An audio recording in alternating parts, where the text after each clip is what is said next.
If you are a highly capable woman who believes that she is meant to create, contribute, and lead at a higher level, and you've been thinking to yourself, I need to put on my oxygen mask first before I help people, I am going to share with you why I think that's a myth, as in why the oxygen mask myth is not serving you to become the capable leader that I know that is within you. And that's because it reinforces the notion that being the reliable one is a leadership skill. Now, hear me when I say this. I am not saying that reliability isn't a good trait of leadership, but we women sometimes have built too much into the identity of being the reliable one, and it's holding us back from leadership. So let me just get into it, okay? Everyone knows the analogy. You've heard the oxygen mask advice that you need to put yours on first before helping other. And it's meant to prevent burnout. I think it hides a deeper problem, and that is the assumption that life is a crisis meant to be managed. And so we're flying in a plane, oxygen mask tumble, and they say, put yours on first and then help others with theirs. Okay, number one, how many times, and please put this in the comments if this has happened to you, how many times has the oxygen masks on a plane been deployed? And then for reference, make sure you tell us how many times you've flown so that we know a percentage. If you have a fear of flying, you might not want to read the comments. But the oxygen mask metaphor assumes that life is a crisis and that leadership is about surviving it. So, this life as an emergency that we need to handle will train us to believe that we're always one step away from collapse. And this is a big one. We only deserve care in order to keep functioning ourselves. As in, I don't take care of myself until it's impossible to keep on taking care of others unless I take care of myself. Oh my gosh, I am tearing up as I even think of all the times that I've heard women say this that, well, I need to take care of myself so I can take care of others. And I'm like, babe, you need to take care of yourself because you are a person worth taking care of. Assuming that there is not enough care for both you and others is a scarcity mindset, not an abundance mindset. It is locking you into only seeing what you lack and not seeing all the creative ways that you are resourced. So remember that. And believe you me, I have so much sympathy for this belief because I used to do it so very much. I used to think, well, the only way I can justify taking care of myself is so that I can take care of others. And I remember how exhausted I was during that period in my life and how guilty I would feel if I would take any rest at all because it's like, well, I could always be doing something else for somebody. And so those are the two beliefs. The third belief is this: self care is maintenance, not an aspect of becoming. So I don't know if I've ever shared this before, but I am a person that lives with high intensity. I don't know if that's a technical term, but I know that I have very high highs and very low lows, and that I feel things greatly. And so, if we're switching from temperatures, if the music's too loud, if air is blowing on me in the car, if somebody's making a noise, it's hard for me to concentrate.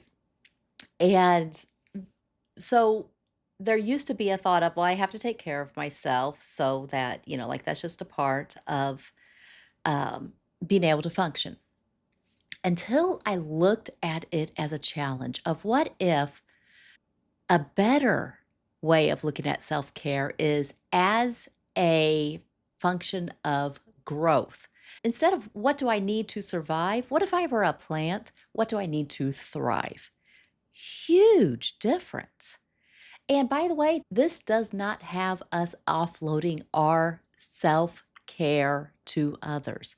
So many times on the internet, on the social medias, there's an assumption built into self-care that self-care is when other people take care of us. And it's like, that's not even the word. Self-care is when you learn how to take care of yourself well. Not just the maintenance, not just the how much light and how much water does this little plant need in order to not die. I am very good at giving a plant probably too much water and not enough sunlight and keeping it barely alive.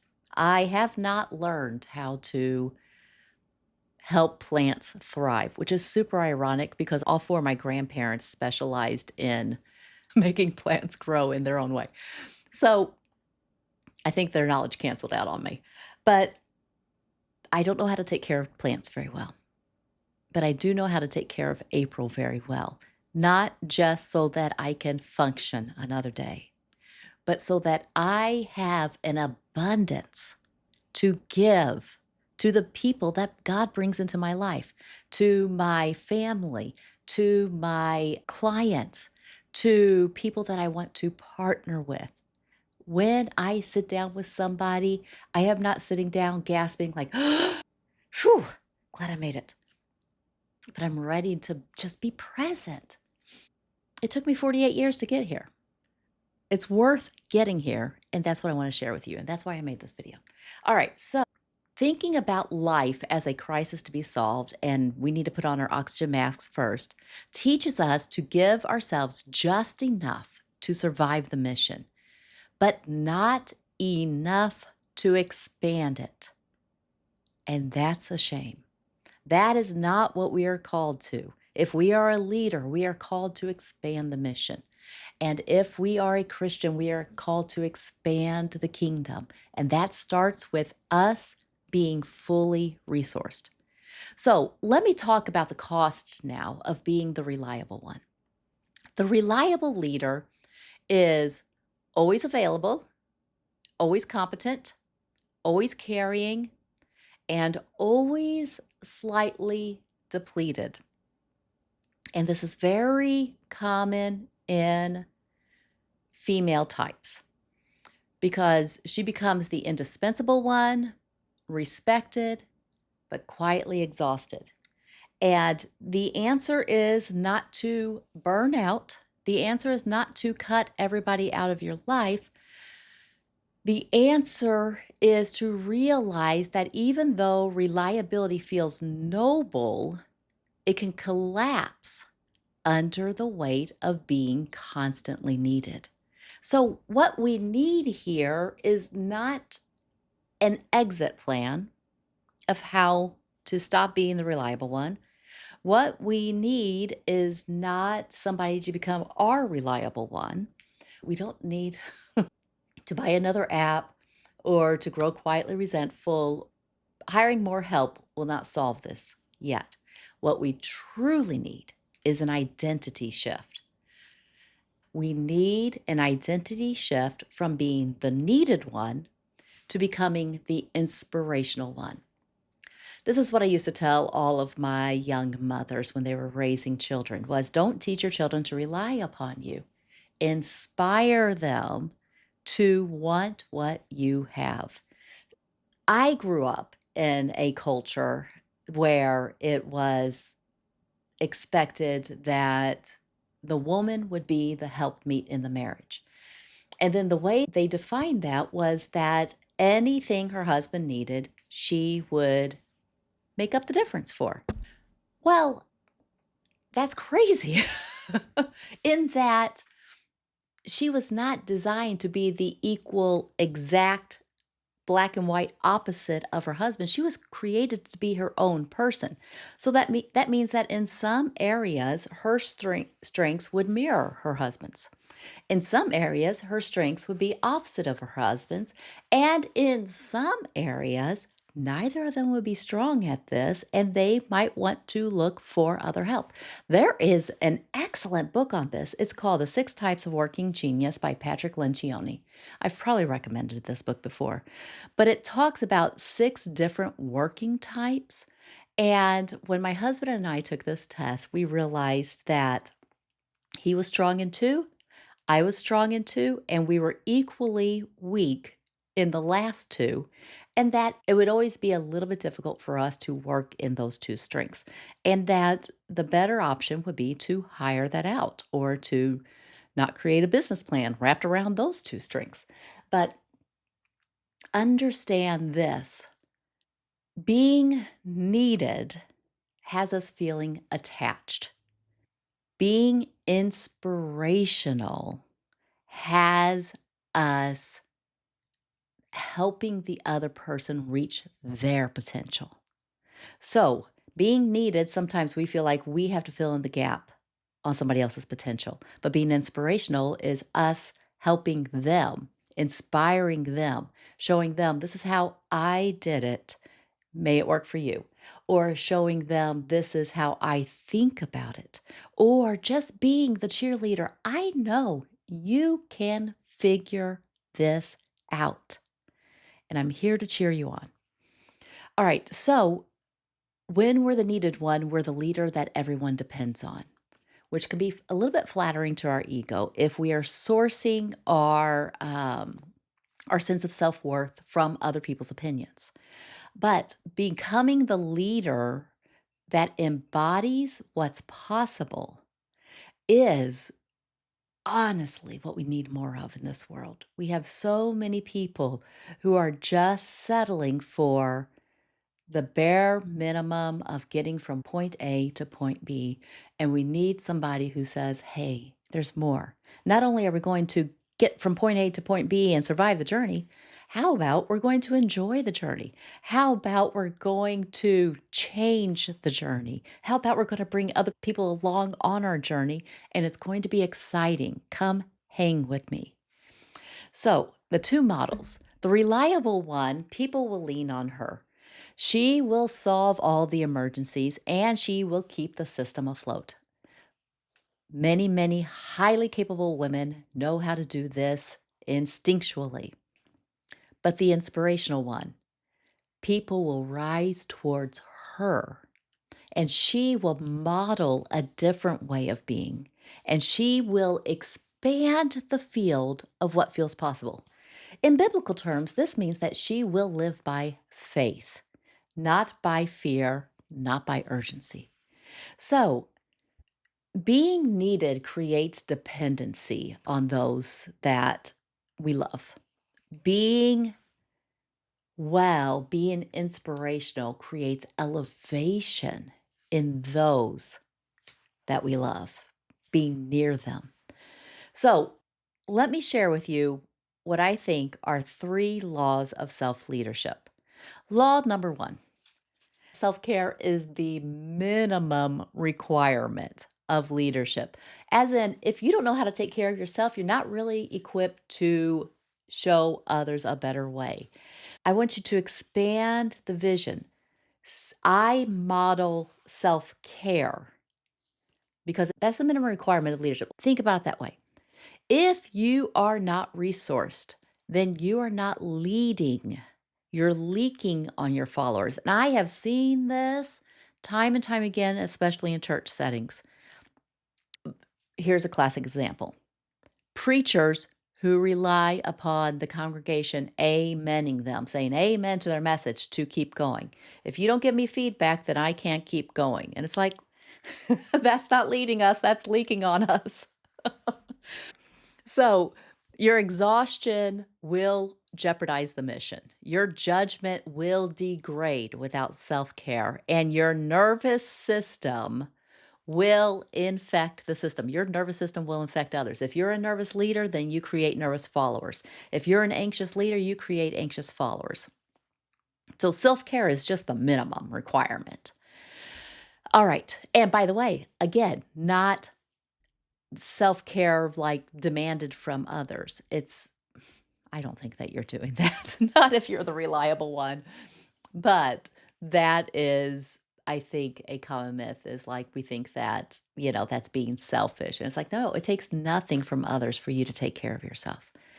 Um, the law number 2 is that leaders are actually not supposed to be just the reliable one. They're supposed to be the vision casters.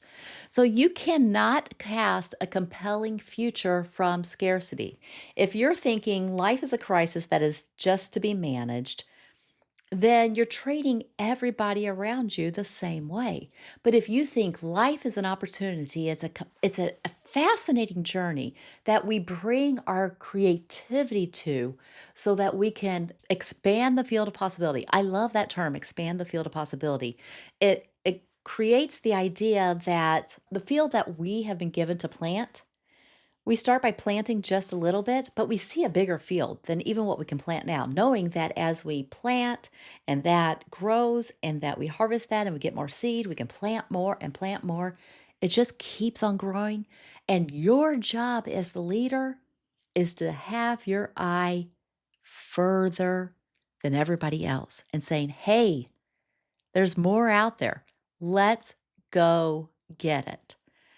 And because the third law of leadership is this: the leader understands that well resourced followers are way more productive and peaceful than exhausted followers.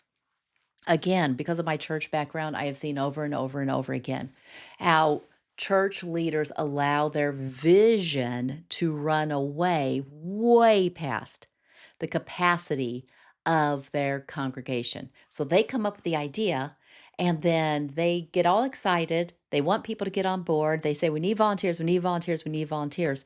And every Sunday becomes a we need volunteers message over and over and over again. Um, the same thing in corporations. Hey, we don't need you to just show up. We need you to like throw your whole heart into it and do all this. Well, that sounds all great and good. But understand this, that most employees are there because their mission is not the corporation. Their mission is their own life, their own journey. And working for your corporation is is a part of them sourcing their vision for their family, for their lives. And so we get this idea that everybody should be equally on board with ours. No, a good leader will say, me being well resourced, I see the possibility and I want to inspire others, but I also want to inspire them to bring their best to work. And that means that I cannot be running them ragged until midnight every single week, or I can't be um, demanding things of them off hours, or I can't be allowing them to have their own life. How can I resource my employees in a way that they bring the best of their capability to work? So, you don't lead by what you say. You lead by what you embody. Let me talk about, I think, the very, very best leadership role model. And if you can guess who I'm going to use as an example, then you get bonus points. Put it in the comments below. Who do you think I'm going to use as an example? The Christian answer to everything: Jesus. But when we think about Jesus, he didn't say we need to hurry because the fields are wide into harvest, and so we need to constantly be working. And no, he did say the fields are wide into harvest, as in there is always a harvest ready. The laborers are few. Then his next words were this: pray ye the Lord of the harvest that he sends forth more laborers. What did he say? He said, pray to God for more workers, not pray to God and then work your current workers to death. Jesus knew this. He knew the Father, who not only owned the cattle on 1,000 hills, but he owned the hills that went under it. He knew his mission, and he knew he could call 10,000 angels. He was so well resourced.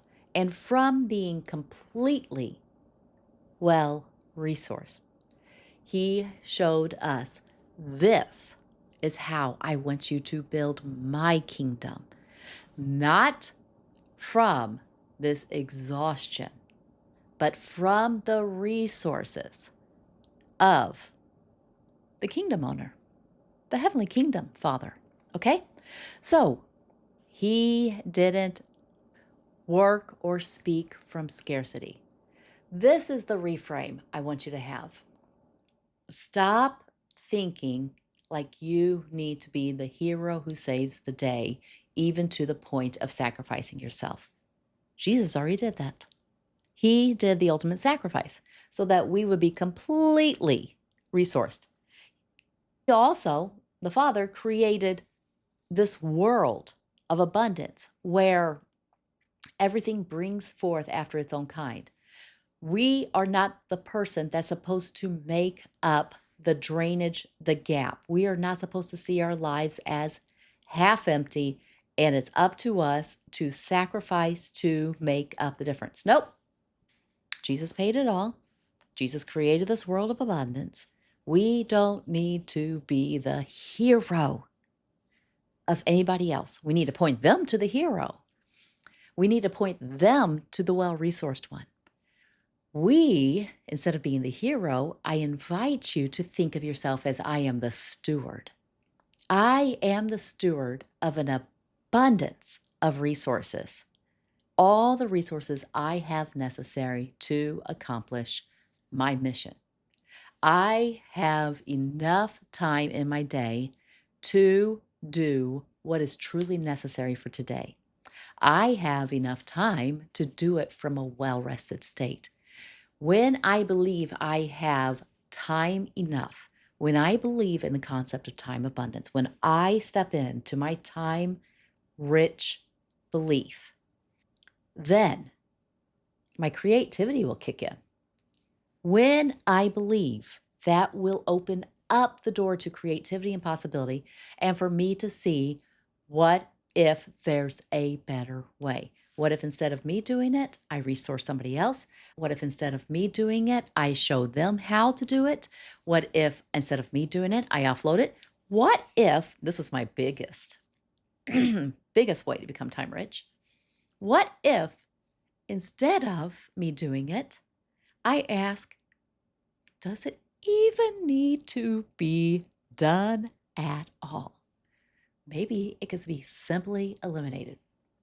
When we believe there's enough time for all the things that are important, we will then be able to automate, to delegate, to eliminate those things. Everybody has been relying on us as a reliable one to accomplish. So, the true, real leadership move here is not to put on your oxygen mask. Your the true, real leadership role here is to realize, let's stop gasping for air and let's go outside and let's bring other people outside to see how much oxygen there is in the world. There's plenty to go around. There's more than enough for everybody. Stop staying gasping in a too small container.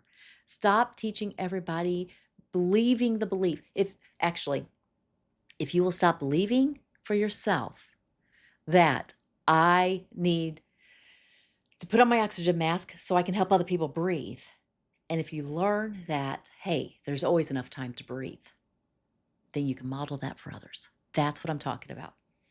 You don't need to be their hero. Be the steward of the abundance of resources that are already within your hand, within your perspective.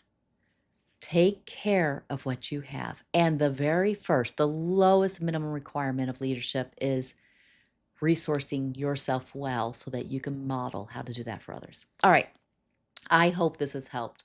I hope this has helped you to see that believing that life is a crisis that we need to survive is trapping us in crisis thinking instead of creativity thinking. Remember this, people don't need a piece of me nearly as much as leaders, people need our peace. And the future does not need more reliable women. It needs women whose lives remind others of what's possible.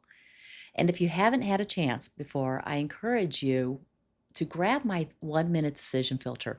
It will help you look at your life and your responsibilities. It's 3 simple questions that will have you turning your automatic yeses or nos into confident yeses or nos aligned with your values and your future. And in case we're meeting for the very first time, my name is April Bragg, and I am the Time Rich Woman Coach. And I help women in life and business have more time, not by doing more, but by getting very clear on what's most important and just focusing on that. And in closing, remember this: time is your most valuable asset. May yours be multiplied to the benefit of you and the blessing of others. I'll talk to you next week. Bye-bye.